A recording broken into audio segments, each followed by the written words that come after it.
Good day to everyone who's tuning in for this session of the Rambus Design Summit. My name is John Eble, and I'm a part of the Memory Interface Chips business unit at Rambus. I appreciate you taking the time to attend and hear about where we are on the DDR5 memory journey and what's next. So I'm going to start off by talking about some of the applications that are driving main memory requirements in servers today. I will next talk about what those requirements look like in terms of a main memory standard like DDR5. I'll then give a brief view of where we are today in the industry and the direction the DIMMs and components are going to meet the scaling needs of DDR5 for both server and client. And then I'll do a wrap-up focusing on Rambus's role in the ecosystem.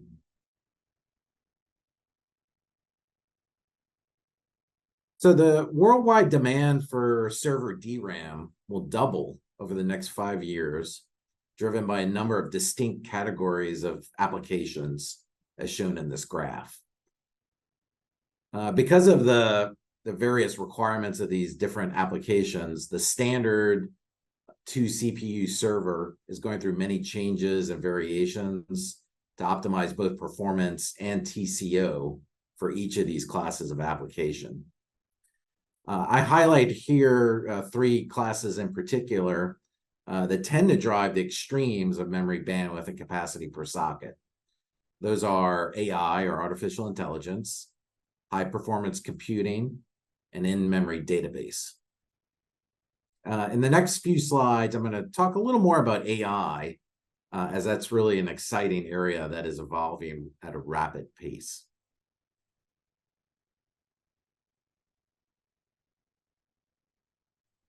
So the biggest, most talked about application driver of hardware requirements today is the rise of large language models, which make possible generative AI.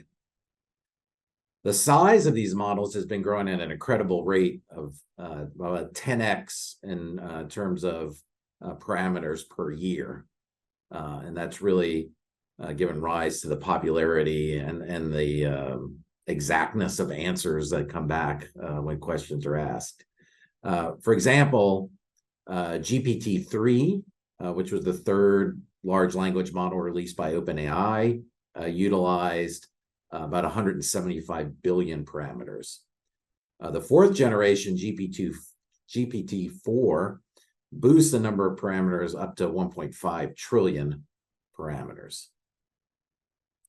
So this rapid rise in the size of the models requires more bandwidth, more networking bandwidth, more interconnects, and of course, more memory bandwidth and capacity.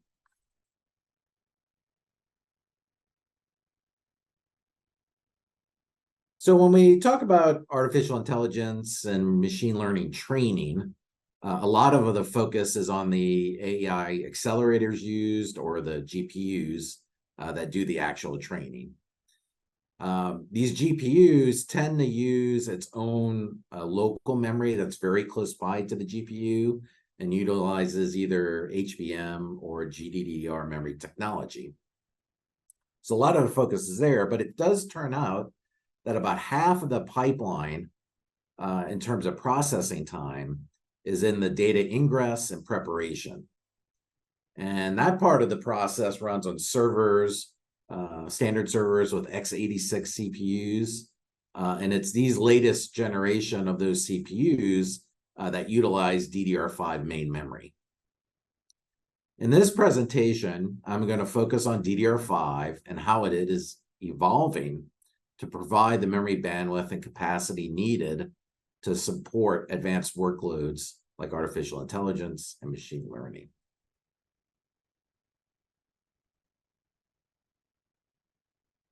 Another way to look at the impact of AI on the use of general purpose CPUs is this recent forecast by IDC that shows the additional upside in CPU TAM due to generative AI. So they're showing an upside of about 5% this year in 2023 from the total units going from about 35 to 37 million. And then this additive amount grows an additional 5% each year through 2026. And you can really see the effect of this by the dramatic change in the slope of the purple curve.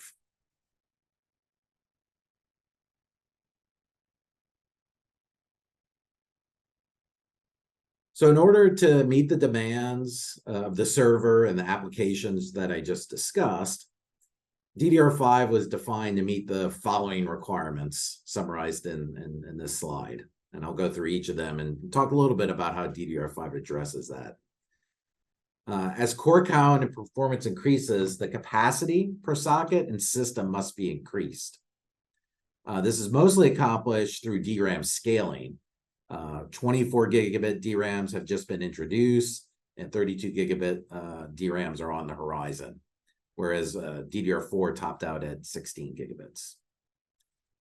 This increased capacity per socket must be delivered to the processor at a higher bandwidth measured in gigatransfers per second.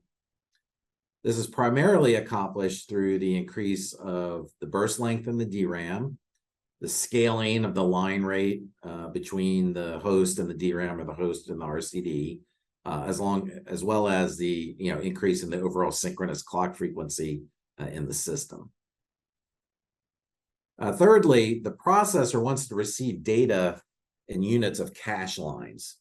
So the access granularity of a memory request on the memory channel must remain at 64 bytes.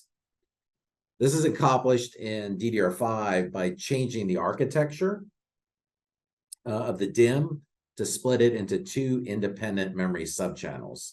So there's now two threads of control between the host CPU and the DIMM. The reliability of the interface, DIMMs and DRAMs, must be the same or better as today. This is accomplished in DDR5 by having 16 bits for ECC. So for 64 bits of data payload, you have an additional 16 bits, making the total interface 80 bits. And that 16 bits of ECC is actually double what was used for DDR4.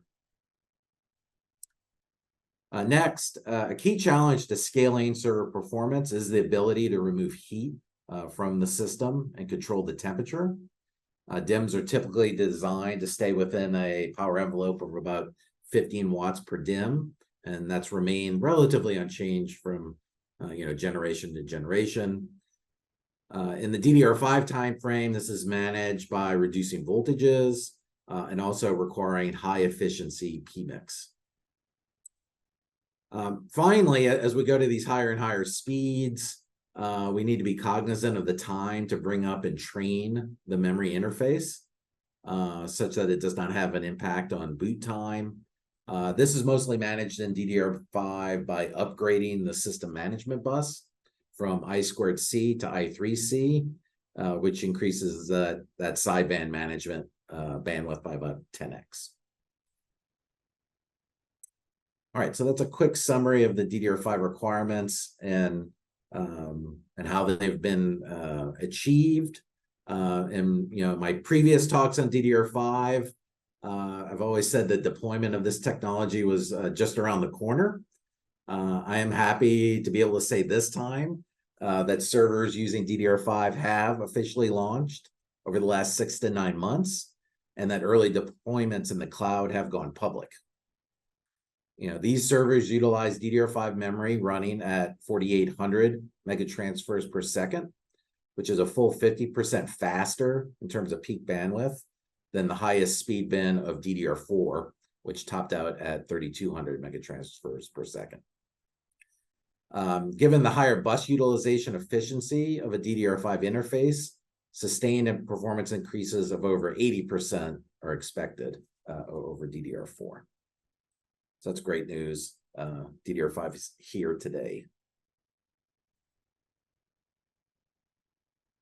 Besides the DRAM and architecture changes that I mentioned previously, DDR5 includes more intelligence on the register DIMM itself via the 4 components that I have highlighted here. The RCD is the major signal integrity chip that provides a single load point for the clock and command address bus from the host CPU. And it then distributes multiple retimed copies of this to the plethora of DRAM devices on the DIMM. An on-chip power management IC, or PMIC, takes in a single nominal 12-volt supply from the server motherboard, and it generates the various voltages for the components on the DIMM. The I3C or SPD hub provides several key functions. The first one is that it stores non-volatile configuration information in a EEPROM that tells the system what type of DIMM, what capacity, timings of DRAMs, and that sort of information. It also provides a thermal sensing point, so you can read out a very accurate temperature reading from that point on the DIMM. And then finally, it acts as a bidirectional redriver for the I3C bus, such that the host, when it drives its bus to all these DIMMs, it only sees a single load point, and then the hub itself communicates the various components behind it, such as the PMIC, the TS, and the RCD. Finally, the two instances of the temperature sensor provide spatial temperature readings across the DIMM. So these readings, along with the reading that you can get out of the SPD hub, can be used for controlling the server fan to make sure the server itself stays within its temperature limits. It can be used to throttle bandwidth, or it can be used to dynamically change the refresh rate on the DRAMs based on temperature.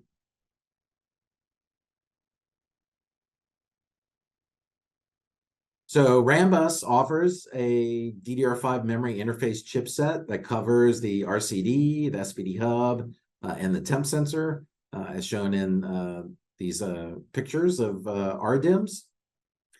These are key components to enabling the bandwidth and capacity advances of the DDR5 RDIMM. The SPD hub is also a vital component for DDR5 client UDIMMs and SODIMMs. So Rambus is participating both in the server space as well as the client space. As the industry goes to higher speeds of DDR5, maintaining signal and power integrity becomes increasingly difficult. And our chips build on our memory and signaling expertise, which has been built up over a 33-year history of high-performance memory leadership.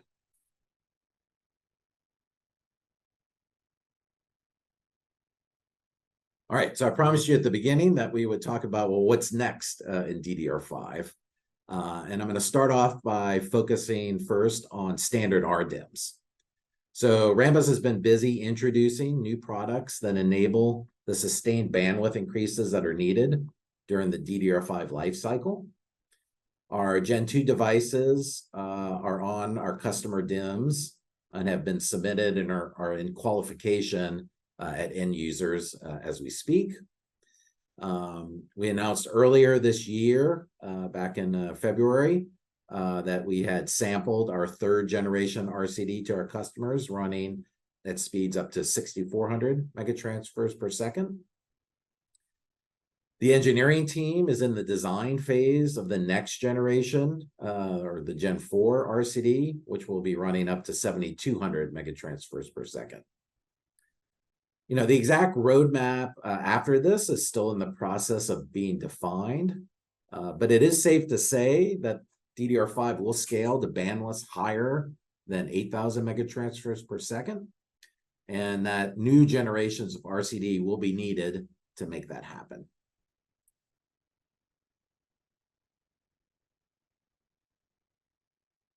So another question you may have is, well, besides the DRAM and the RCD, do any of the other components on the RDIMM module need to change? One area that the industry is looking at is evolving the server PMIC requirements. As you may know, DDR5 is the first generation of DDR where the memory power management function was moved from on-server board regulators to generate the various voltages needed to an on-DIMM PMIC. this on-DIMM PMIC, as shown on the left, takes in a single 12-volt supply, and it generates up to 5 voltages that are needed on the DIMM in the ranges of 1 to 1.8 volt. This has a number of key benefits. This results in less IR drop from the server up onto the DIMM itself. The PMIC allows for tighter control on the module and specs on those low voltage supplies, with the possibility of certain customization. And you're also within a server system, paying for that power management sort of as you go and you add modules. On many platforms in the past, you had to sort of over provision for all possible cases, where here, the PMIC is optimized for that particular DIMM.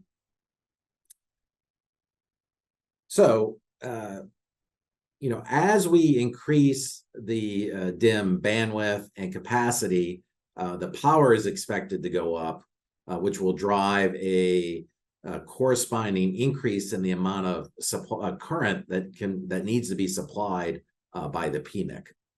So that's one potential area where requirements are changing. As we move where that operating current is, where the PMIC has its peak efficiency is also important in order to have the most efficient DIMM possible. As I mentioned earlier, this is the first time that DDR technology has moved the PMIC up onto the DIMM. So as users use these DIMMs, they're coming up with ideas to further increase the robustness of the PMIC and the DIMM, and some of those ideas will be considered.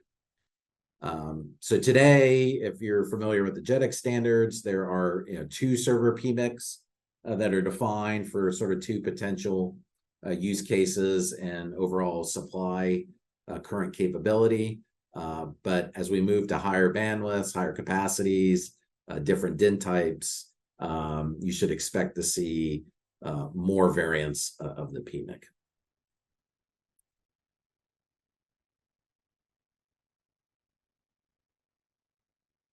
Okay, so at the beginning of this talk, I focused on the applications that were driving greater bandwidth and capacity. Another way to consider what is actually driving this increase is to look at the trends in hardware. And so once again, this is a nice graph from IDC that is showing the average number of cores per server CPU or per socket across different types of platforms, with the cloud service providers driving the highest core counts. But if you look at this time frame that I'm showing here, we see a rapid scaling of core counts. Since 2017, the average number of cores per CPU is up by 3x. And if we look out a couple more years, then it jumps up to 4x. And to feed these greater number of cores within this one socket, we need to scale the memory bandwidth and the capacity in a corresponding way.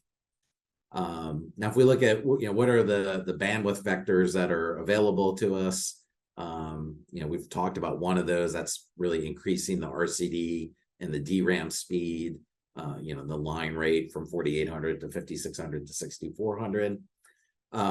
Another way to increase socket bandwidth is to increase the number of memory channels. We have seen it go from 4 to 6 to 8 to 12 in recent history. There's maybe a little more room on that, but that is a point that may run out of scalability.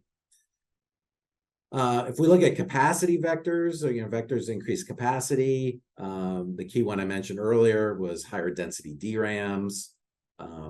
Once again, for DDR5, the actual protocol will allow for up to 64 gigabits. But most people right now think that it'll probably get up to 32 gigabits and be there for a while. Another avenue for increasing capacity is higher number of ranks. Today on an RDIMM, that's limited to 2 physical ranks, but there is the ability to go to 3DS stacked solutions. But if we look at these vectors, the question is as we scale these core counts, especially for the highest core counts, because what I'm showing there on the left is actually the average. So definitely for the peak CPU, it's going to be much higher. Is this enough? Can we get there with RDIMM? So one additional way to provide more bandwidth per socket is if there was a way to substantially increase the bandwidth per memory channel, which traditionally has been limited by the particular DRAM speed bin in the natural technology evolution there. A more revolutionary DIMM architecture being discussed in the industry is the MRDIMM, or multiplexed ranked DIMM. The key idea here is to gang 2 DRAMs together, so effectively making the DRAM wider to 16 bits, and then multiplexing and demultiplexing this data stream within an MDB device, or multiplex data buffer device, that maintains an 8-bit interface back to the CPU host. So for example, if we're using a DRAM that can natively support 5 gigatransfers per second, the memory channel between the DIMM or the MDB and the CPU would be operating at a bandwidth of 10 gigatransfers per second, since that MDB would be integrating those 2 different DRAM streams together. Now, in order to maintain the same access granularity, meaning that every access you get a cache line of 64 bytes, the command bandwidth must also be doubled. And so this is done by interleaving 2 command streams on the host interface, say once again at 10 gigatransfers per second. And then the MRCD demuxes this into 2 independent command streams, each at 5 gigatransfers per second. And these 2 independent command streams are indicated by the 2 separate gray lines coming out of either side of the MRCD.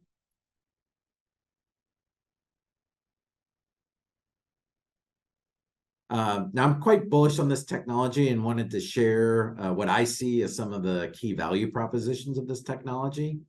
The first one, which was the whole, I think, motivation for this, is really to deliver up to 2x the peak bandwidth of the native DRAM, while maintaining capacity and having the same RAS features and access granularity as an RDIMM.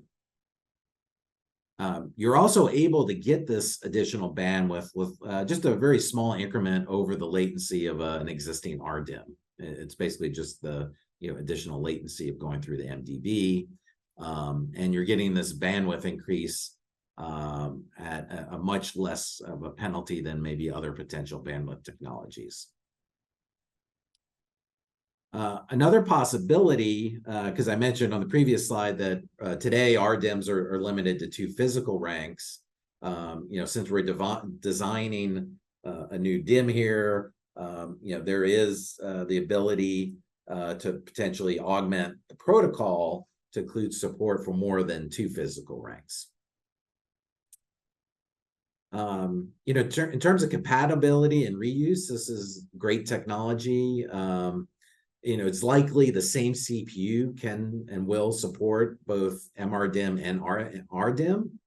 And this is made possible since the sockets, the platforms, and the connectors can be identical. And the ingredients on the MRDIMM itself, which include the DRAM, SPD, PMIC, TS, the DIMM form factor itself, is all the same as an RDIMM. So there's a lot of leveraging of the existing DDR5 technology.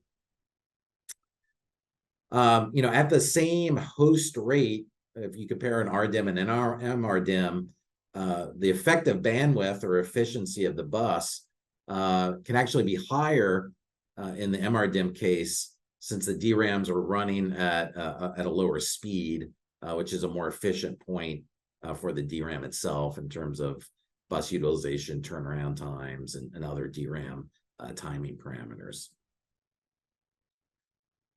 This is the first technology where DIMM bandwidth is decoupled from the DRAM technology limit. So that provides lots of possible options and optimization points to the user. And then finally, this technology provides a path to higher speeds and bandwidths than the normal RDIMM roadmap. So like I said, I think this is exciting technology, and stay tuned as it matures.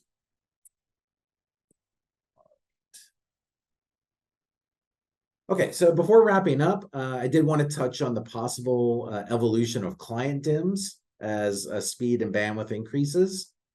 So I haven't talked much about client DIMMs up until now, but they did launch ahead of server DIMMs. So DDR5 is very prevalent in desktops and notebooks today and are in production. And if you look at the UDIMMs and SODIMMs today, they utilize, as I mentioned earlier, the SPD hub. And then they also utilize a client-specific PMIC on them. One challenge to continuing to scale DIMM speeds in the client space is the jitter accumulation in the round trip from processor to DIMM and then back to the processor. So because of this potential limit, the industry is looking at a technology that introduces a client clock driver, or the blue CKD device you see in the DIMMs to the right. So what this clock driver will do is it'll take in a single clock. It will filter the jitter so that you have a very clean clock on the DIMM locally. It can then provide multiple copies to the various groups of DRAM, and this effectively breaks that full jitter accumulation path. Similar to the server DIMMs, evolving PMIC requirements may likely necessitate the definition of a second generation PMIC. So that may be something else that we see in the future.